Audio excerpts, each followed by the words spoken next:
সবাইকে শুভ সন্ধ্যা। আমি মোহাম্মদ দিদারুল ইসলাম টিটু, যুব উদ্যোক্তা ফাউন্ডেশনের ফাউন্ডার। যুব উদ্যোক্তা ফাউন্ডেশন মূলত উদ্যোক্তা তৈরি এবং কি এলাকার উন্নয়নে কাজ করবে সেই লক্ষ্যে আমাদের এই সংগঠনের যাত্রা শুরু হয়েছে। আমরা যুব উদ্যোক্তা ফাউন্ডেশন মূলত সাভারে কাজ করে, সাভারে 2020 সাল থেকে কাজ শুরু করেছে।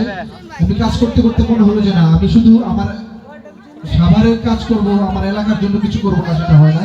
সেই জায়গা থেকে রেজাউল মামা, সাইদুল কাকা বা আমি সবার সাথে আলোচনা করি। গত 2 বছর ধরে আলোচনা চলছিল আমাদের এই আলোচনা, কিন্তু পরবর্তীতে ফাইনালি এবার এসে আমরা বাস্তবায়ন করতে পেরেছি। আমরা মূলত এলাকার উন্নয়ন করতে চাই। দেখছি যে এলাকায় তেমন কোনো উন্নয়ন হয়নি। তার মূল কারণ হচ্ছে যে আমাদের এলাকায় শিক্ষার হার কম। আমরা শিক্ষা নিয়ে কাজ করতে চাই, এলাকার মধ্যে ঐক্য নাই, ঐক্য নিয়ে কাজ করতে চাই। এলাকায় অনেক মাদক শিবির তৈরি হয়েছে, যেগুলো নিয়ে আমরা কাজ করতে চাই। মূলত হচ্ছে আমরা ঐক্যবদ্ধ হয়ে আমাদের এলাকার উন্নয়ন করতে চাই, এটা হচ্ছে মূল থিম। এখন কে প্রতিষ্ঠাতা, কে কি, এটা ভুলে যাই। আমরা সবাই মিলে কাজ করবো, এটা হলো বড় বিষয়। আমাদের ঐক্যবদ্ধ হয়ে এলাকার উন্নয়ন করবো, এটাই আমরা চাই।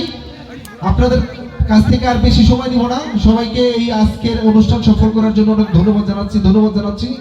আমাদের সংগঠনের আহ্বায়ক জনাব মোহাম্মদ সাইদুর রহমান কাকাকে ধন্যবাদ জানাচ্ছি, আমাদের রেজাউল মামাকে ধন্যবাদ জানাচ্ছি, রানা, রাসেল, রবি, যারা সার্বক্ষণিক এই অনুষ্ঠানটা বাস্তবায়ন করার জন্য চেষ্টা করে দিয়েছেন, সোহান, সবাইকে অনেক ধন্যবাদ জানিয়ে আমার বক্তব্য শেষ করছি। ধন্যবাদ সবাইকে, আবার ভালো থাকবেন।